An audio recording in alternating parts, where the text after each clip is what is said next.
Yara Flor is on a journey of self-discovery. Will she become the next great princess of power? Well, let's hop into the pages of Wonder Girl issue number 1 and find out together, shall we? So then, Future State Wonder Woman was probably one of the best received of all of those different Future State books, and a lot of people really got behind Yara Flor really quick. It certainly helped that Jolie Jones was able to write and draw one hell of an introduction. That being said, we never really did get Yara's origin story. We flash back to some manner of ancient battlefield where a group of heavily armored villains who look just a little bit like Ares the god of war, or maybe they are Ares the god of war, can't be certain, are attacking a group of Brazilian Amazons. A young girl who looks a lot like Yara herself ends up getting saved by Wonder Woman. Well, saved after this little girl already tried to cut one of the assailants, which is probably one of the coolest goddamn things ever. Wonder Woman seemingly ends up getting decapitated by these armored foes, and Yara gets spirited away by another Amazon that looks like she may be related to her. But again, a lot of this is kind of told in a cryptic dream format, so it's a little hard to tell what exactly is real and what exactly is being half remembered. Now, in present day, we pick back on up with Yara not long after the events of Infinite Frontier. She, against the wishes of her aunt who had been raising her this whole time, has decided to return to Brazil to try and get back in touch with her roots. Now, for those who need a refresher course, and keep in mind Yara herself does not know this, but she's actually part of an ancient Themysciran offshoot that set up shop in the Amazon rainforest, meaning that yes, she is most definitely an Amazon from the Amazon.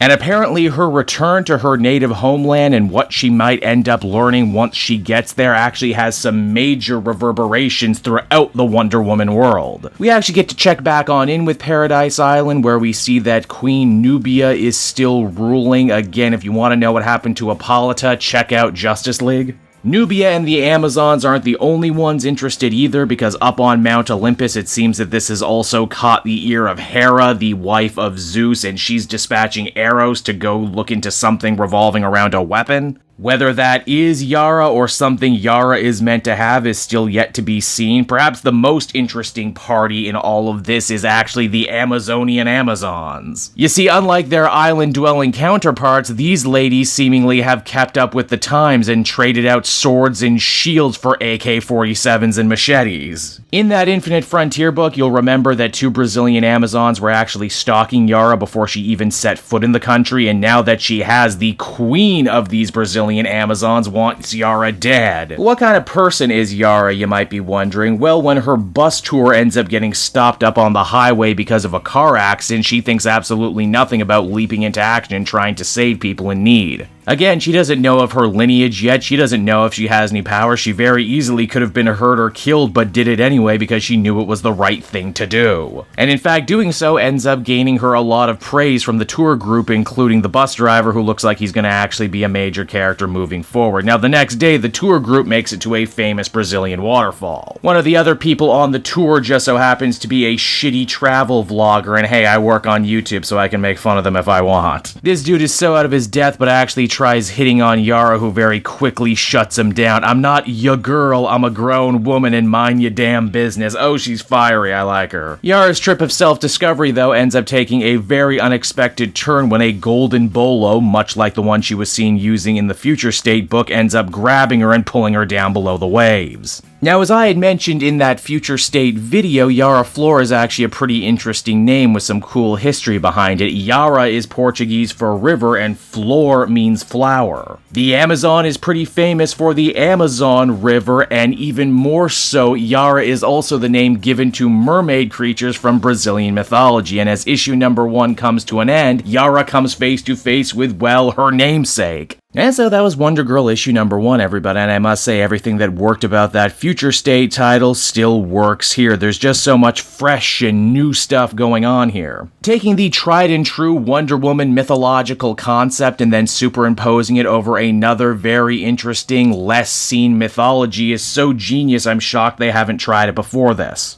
Yara is instantly likable and heroic, and her modern-day sensibilities make her very different from Wonder Woman as well as the other two Wonder Girls. Speaking of Donna. And Cassie, too. I'm sure there are going to be some Wonder Girl fans out there who will be upset that their favorite one didn't get the spotlight this time around. For what it's worth, I can see why they wanted to go in a new direction. Donna Troy's history has always been so needlessly complex despite her fan following, and Cassie, well, honestly, she just feels too much like Wonder Woman. There was also big multimedia plans for this new Wonder Girl 2, as they were planning to make a CW show out of her before it eventually got shelved because, well, the book is new and they have nothing to adapt yet. Only time will tell if the powers that be will stay as invested in the adventures of Wonder Girl Yara Flor as the fans seem to be, but ultimately I would end up giving this one an 8 out of 10. It's pretty solid stuff. Hey there everyone, it's your old pal Cape Joel again, thanking you so much for watching to the end of the video. I hope you enjoyed it, and if you did, why not check out my Amazon link down in the description. Yes, that's right, the Cape Joel channel officially has its own Amazon storefront now. You can pick up a comic or anything else for that matter, and if you did, you'd really be helping me in the channel. So with that out of the way everyone, I will see you again next time. Bye-bye.